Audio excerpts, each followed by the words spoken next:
Hey, Luke, the Bucks have kind of quietly won 8 of 9, or playing really well. Were you impressed with the effort tonight, especially coming off that trip, or were you satisfied with what you saw? I was thrilled with the effort in the second half. Honestly, that's what I want to see. That's how we need to play. Honestly, to have a chance. And then the first half, we got off offensively to making plays, but we weren't executing our game plan defensively. We went under on shooters that we weren't supposed to go under on. We weren't. They run this elbow series a lot that we went through and shoot around, and we were supposed to, not get beat back door. We got beat back door 2 or 3 times. So we weren't executing, which means we weren't mentally locked in the first half. In the second half, I loved the way our guys played, the way the passion they played with, the energy, the fight. Um, Really, really pleased with it against a team that is, playing as well as anyone in the league right now. Just your overall thought on the, I guess, skirmish. I just watched it. For one, I like, I like two teams. I don't, obviously, I don't want anyone to throw punches or get hurt. I just watched it, and I'm going to need explanation on it because it made no sense to me. Uh, they told me that D'Angelo got kicked out for escalating the situation, but D'Angelo only responded after Monroe had grabbed Nick by the neck and thrown him. So if D'Angelo didn't push him, I would have been pissed off at D'Angelo. He did the right thing. So for the NBA to say that the two of them did the same thing and just canceled each other out is absolute crap to me. Because one, D'Angelo just shoved him in the back. Monroe grabbed him by the neck. I don't know if he was mad that Zubac was kicking his butt up all night long out there. That was. I mean, you grab someone by the neck. That's not right. And then Monroe went and slapped Brandon in the face. So he did all that, and he got the same penalty as what D'Angelo did for just shoving someone in the back that was defending a teammate.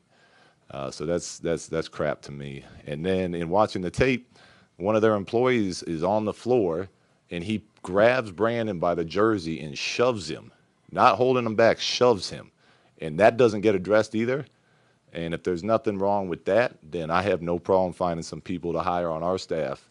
That next time we get in a skirmish, I'll keep all of my players back. Because the fact that they don't get in trouble for that, the refs don't say anything about that, and he puts his hands on one of our players. He works for them. He can touch their players all he wants. Don't touch my damn players. Because if that's okay, I'm sure we can find a couple people here in LA that want that job working for the Lakers too. So that's not right. Luke, to follow up on that, 2 parts, did you get any explanation on it? They told me that it was a technical foul on Nick, which was the second. It was, whatever the terminology they used for Monroe and D'Angelo escalating the altercation, and that was the end of it. So I didn't, obviously it was on the other side of the court. I couldn't really argue. I didn't see what happened from where I was. But when I watched the tape, to tell me that they end up getting, we end up getting more penalized for what happened than they do. If I saw it live, I would have had a lot more to say about it.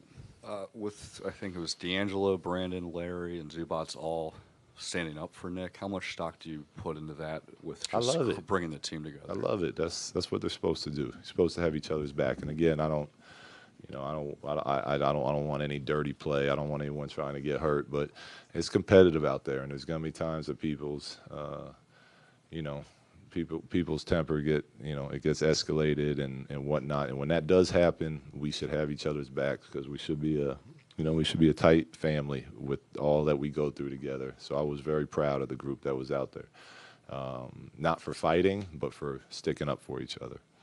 You obviously see Brandon a lot more in depth than we get to see him, behind closed doors. But seeing that over and over again, that replay, it seemed like he had a fire that, from the outside looking in, we haven't seen from him. What did you see with?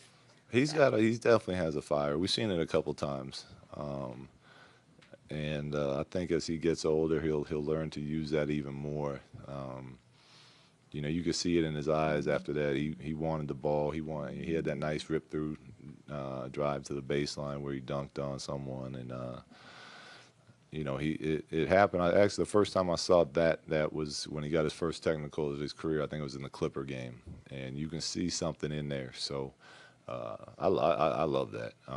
But yeah, he's got something more that he can draw from as he gets older and learns how to really channel it, I think.